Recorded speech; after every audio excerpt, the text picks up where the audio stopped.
If you like your plan, you can keep your plan. If you like your doctor, you can keep your doctor.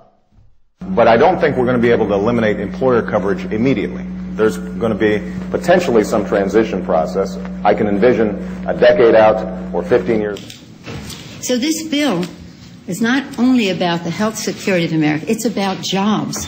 In its life, it will create 4 million jobs, 400,000 jobs almost immediately. Jobs, again, in the healthcare industry, but in the entrepreneurial world as well. And what it means is a health initiative that is about affordability for the middle class, lowering costs, improving access to them. Accessibility, affordability and accessibility are closely aligned. And accountability for the insurance companies. First, no matter what you've heard, if you like your doctor or health care plan, you can keep it. If you don't have insurance, you'll finally be able to afford insurance. And everyone will have the security and stability that's missing today. But we have to pass the bill so that you can find out what is in it away from the fog of the controversy. We said from the start that it was going to be important for us to be consistent in saying to people, if you can have if you want to keep the health insurance you got, you can keep it.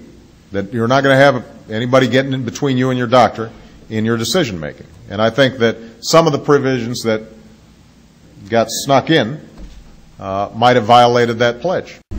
The two principal promises that were made in support of Obamacare were, one, that it would hold costs down. True or false?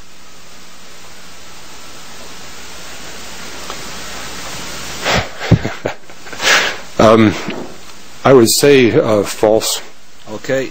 More so than true. The other promise that Dr. Price had just touched on was promise if you like your plan, you can keep it. True or false?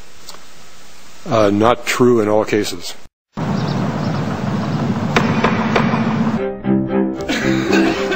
It's a plan that asks everyone to take responsibility for meeting this challenge. Everybody, including employers and individuals. If a mandate was the solution, we could try that to solve homelessness by mandating everybody buy a house. A system where every American bears responsibility for owning health insurance. What are you going to do about it? Are you going to fine them?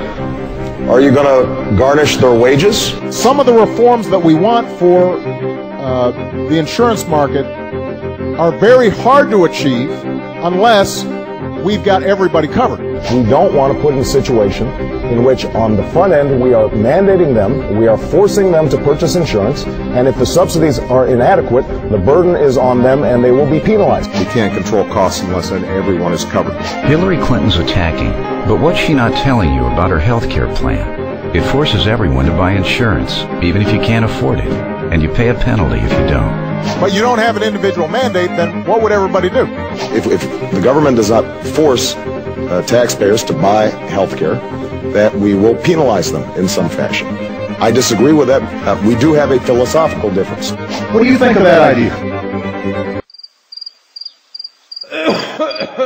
We knew what we were doing when we passed this bill. It is ironclad constitutionally. What happens in the courts is another matter.